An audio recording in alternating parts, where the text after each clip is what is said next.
Indonesia mengawali tahun 2025 dengan penuh tantangan ekonomi, terutama dalam konsumsi masyarakat. Kondisi ekonomi global yang dinamis, tekanan inflasi, serta perubahan belanja masyarakat menjadi tantangan utama bagi konsumen Indonesia di tahun 2025 ini.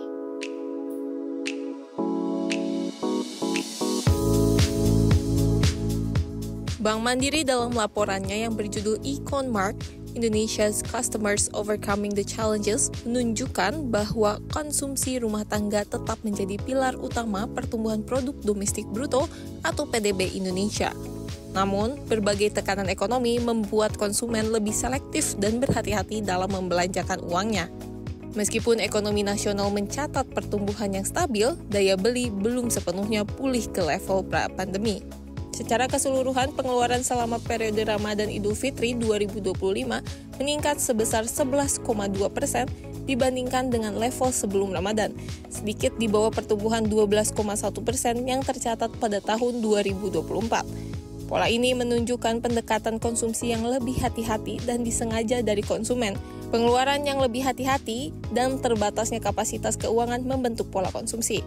Down trading semakin terlihat sejak sebelum Ramadan 2025, ditandai dengan preferensi terhadap ukuran belanja yang lebih kecil, barang dengan harga lebih rendah, dan frekuensi belanja yang lebih sering. Down trading terjadi ketika konsumen memilih pengganti barang yang lebih murah dibandingkan yang biasa mereka beli.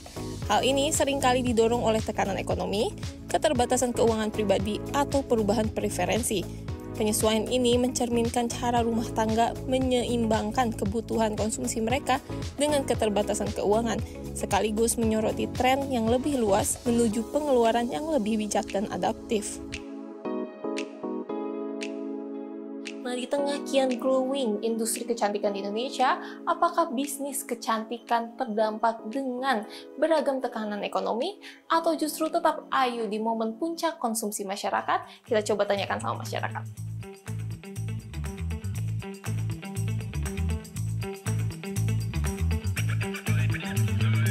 Pasti utamain buat tabungan juga, terus skincare sudah pasti, sama keseharian sih. 3 besarnya itu pertama untuk nabung, yang kedua untuk ngasih orang tua, dan yang ketiga itu sekarang lagi untuk skincare sih Kak.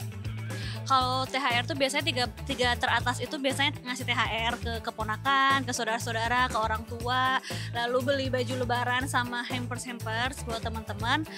Terus ketiganya ditabungin sih. Belanja, nabung, sama ngasih orang tua sih Pak. Ya, aku banyak cuma nabung, naruh di depo. Terus paling kemarin sempet bayar tagihan.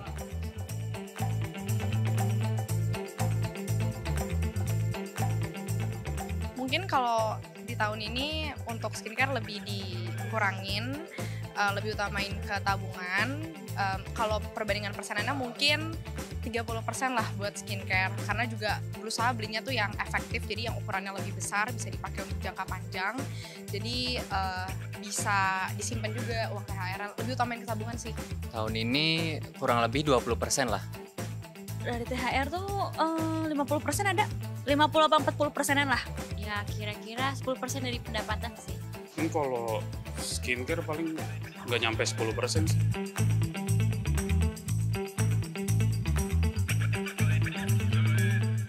Jelas beda, karena itu tadi melihat kebutuhan juga ya, dan tadi aku bilang lebih diefektifin beli yang porsinya gitu, yang bisa untuk jangka panjang, nggak yang cepet habis, karena ya diirit-irit gitu lah. Dibanding tahun lalu sih lebih sedikit tahun ini sih, karena kan tahun ini tuh ekonomi juga lagi kurang bagus lah ya. Beda. Kerasa ekonomi makin sulit. Jadi pas waktu itu juga kan aku lagi transisi perpindahan kantor juga kan Mbak. Jadi nggak yang full dapat THR juga. Terus mungkin juga ada dampak ekonomi yang proses efisiensi segala macam. Nah, isu-isu itu kerasa banget sih sama aku pas apalagi pas momen lebaran gitu. Jadi kayak porsi THR buat keponakan pun jadi agak berkurang dibanding yang sebelumnya gitu. Jadi dampak efisiensi dari ekonomi pun menurut aku kerasa sih di lebaran tahun ini. Beda, karena dulu aku di 50%, tapi kalau sekarang aku lebih fokus ke nabung. Harga naik sih rata-rata. Aku rasa iya. Cuma bensinnya turun kayaknya.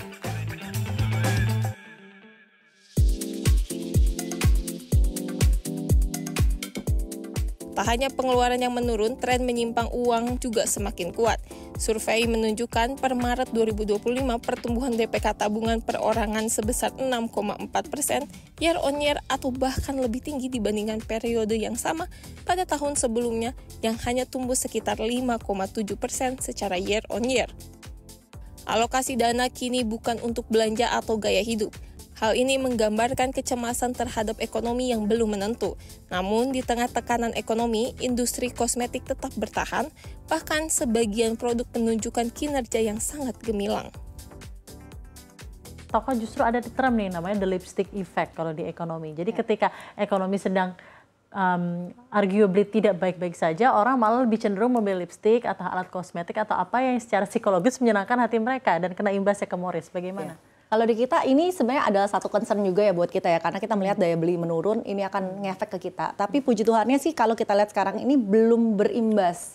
Dimana mungkin seperti yang saya katakan, price point harga kita itu masih di range 10.000 sampai di bawah 50.000. Mungkin ini adalah salah satu alasan kenapa sekarang ini kita masih oke untuk di kita. Bahkan harapannya memang akan ada switching dari orang-orang yang membeli tadinya produk-produk parfum yang mungkin harganya di atas kita untuk bisa switching ke membeli produk Morris karena lebih affordable. Tapi dengan kualitas yang memang juga kita tahu secara kalau tadi kita ngobrol itu kita juga sudah mendapatkan top brand untuk beberapa tahun terakhir ini membuktikan bahwa secara kualitas kita memang terjamin. Kalau dari Finally Found You sendiri kita bertumbuh 700% dari Lebaran tahun lalu.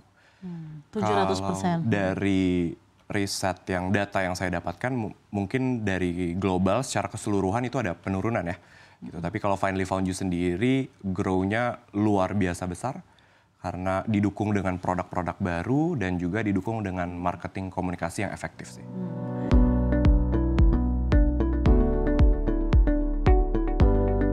Bisnis kosmetik nasional masih menunjukkan tren positif di kuartal 1 2025.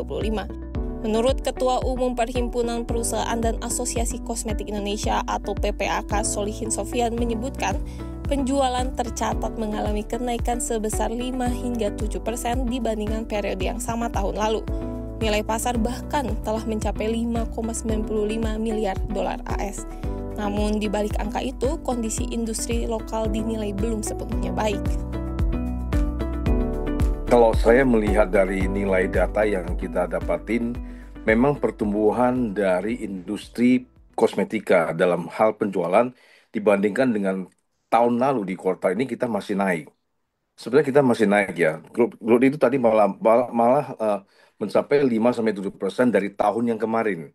Ya, kalau saya dapatkan data kemarin sekitar dibandingkan sekarang ini kita udah ada di 5,95 miliar US dollar. Ya. Nah, artinya apakah ini menjadi satu sign ataupun tanda industri kosmetika tetap bertahan dengan kondisi seperti ini? Ya, saya katakan ini tidak baik-baik saja sebetulnya untuk industri lokal brand nasional.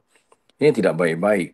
Kenapa? Karena Indonesia dengan jumlah populasi yang begitu besar, ya sudah pasti konsumen ini mempunyai beberapa tingkatan yang semuanya lengkap ada di Indonesia.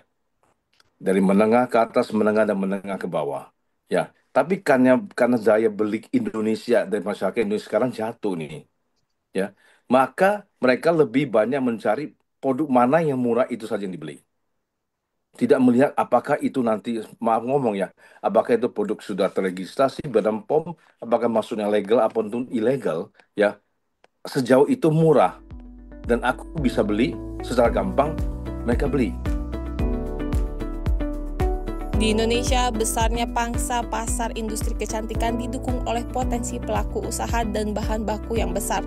Pada tahun 2024 diperkirakan nilai pasar industri kecantikan di Indonesia mencapai 146 triliun rupiah dengan estimasi 100.400 salon, 5.000 barbershop, dan 3,97 juta unit retail yang mendistribusikan produk kecantikan dan perawatan pribadi.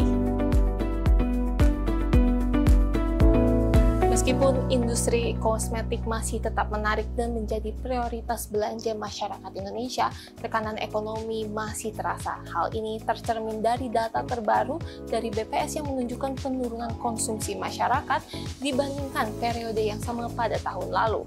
Padahal Indonesia sendiri baru saja melewati momen konsumsi tertinggi, yakni bulan Ramadan dan juga Lebaran pada Maret lalu. Demikian liputan kami dari Jakarta, Salma Wijaya dan juru kamera CNBC Indonesia, Beyond Business.